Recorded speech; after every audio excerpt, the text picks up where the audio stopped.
Bonjour à toutes et à tous les amis, on se retrouve pour les spoilers des SmackDown du 4 novembre 2022, donc c'est le prochain SmackDown, donc et pour commencer du coup c'est spoilé. Donc on a eu une victoire dans ce match sans disqualification de Liv Morgan contre Sonya Deville. Belle victoire de Liv Morgan, je suppose que le match a été bon, enfin je vois pas pourquoi ils auraient mis ce match là s'il avait été mauvais, si vous voyez. Excusez-moi, là où je veux en venir, c'est-à-dire que Liv Morgan et Sonya Deville sont en guerre depuis que Liv Morgan a perdu le titre et que Sonya Deville s'en est moqué, mais je vois pas l'intérêt de, de faire perdre Liv Morgan, donc je trouve ça cool qu'il les fait gagner et que tout simplement ils soient les plus dominants, enfin qu'elle domine actuellement. Mais est-ce que la WWE va... Comment je peux expliquer ça? Faire refaire une rencontre entre les deux, vu qu'il y a une victoire partout, ça c'est pas moi qui le décide, mais c'est plutôt une bonne nouvelle que ce match ait eu lieu. Ensuite après donc du coup on a eu un match entre LA Knight et Ricochet. Donc ça c'était hier soir lors de SmackDown. Il y a eu une petite altercation en coulisses entre les deux et finalement LA Knight a battu Ricochet dans un match que je peux qualifier de... Comment on peut dire ça? De bizarre. Enfin, il n'a pas été hyper bon ce match-là.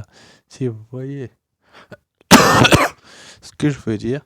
Mais la WWE a su ce qu'elle faisait et a tout simplement mis en avant LA Knight. Tout simplement LA Knight qui a tout simplement réussi à,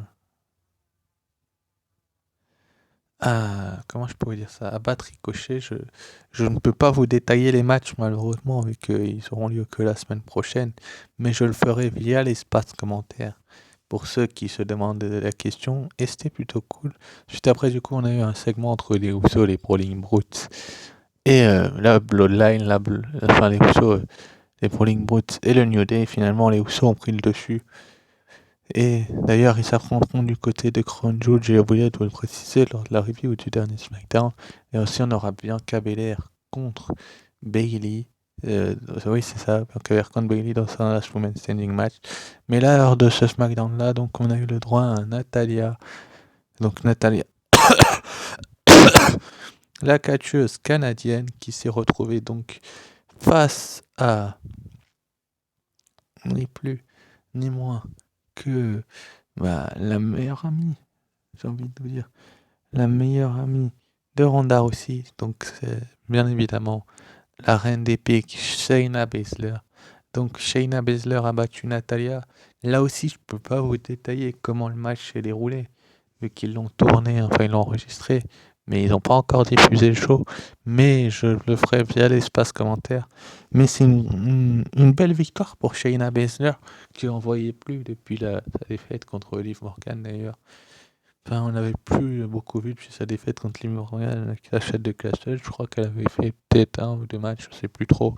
Mais là, de battre Natalia, qui est une ancienne championne de SmackDown, ça la place quand même comme une femme forte et on espère que ça va la diriger vers des bons horizons. Suite après, donc, on a eu le droit à Braun Strowman qui a affronté donc 5 catcheurs locaux.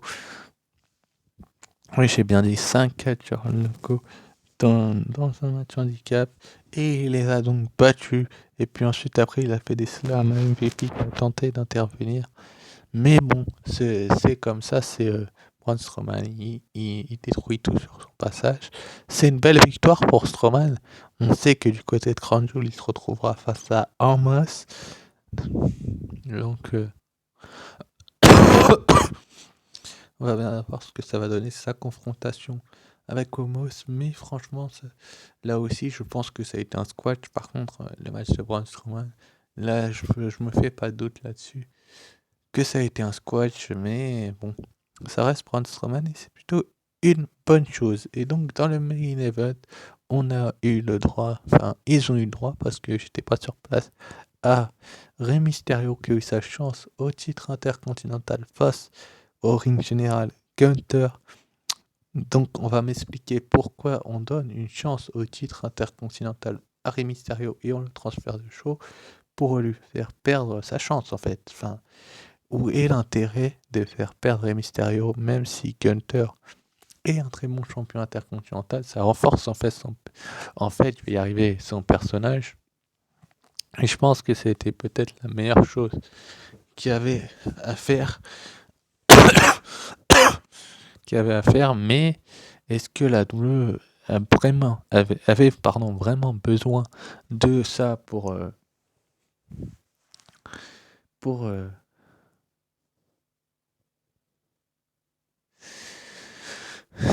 tout simplement renforcer le personnage de Gunther? Je ne sais pas, je pense pas qu'ils en avaient réellement besoin, mais après la WWE fait ce qui est le meilleur pour les affaires.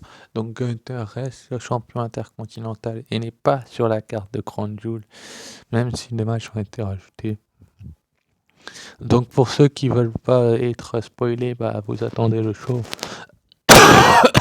la semaine prochaine et je vous mettrai mon analyse dans l'espace commentaire. Et puis bah sinon on se retrouve mardi pour l'arrivée d'Euro. Et n'oubliez pas, soyez très très fiers d'être. Non, n'oubliez pas. Ciao, bye bye.